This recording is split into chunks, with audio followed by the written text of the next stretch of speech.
မသူတယောက်ထဲကအနေပါလို့ခေါ်နေသူအမြဲတမ်းအောင်နေသူသူတနာပြီးချစ်နေသူရှိတယ်နေများဆိုတဲ့မျိုးတည်း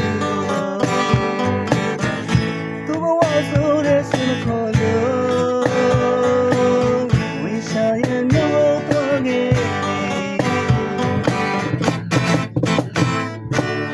မြို့ကြီးမှာကြုံရလို့ခါပင်မသမျှမညီဘူးသူမစေးရဲ့ချင်းကိုစိတ်နာနေဘူးမို့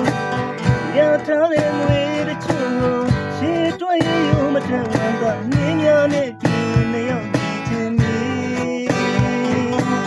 ရှောင်းလို့ပြန်ပြေးကလေးနဲ့နေ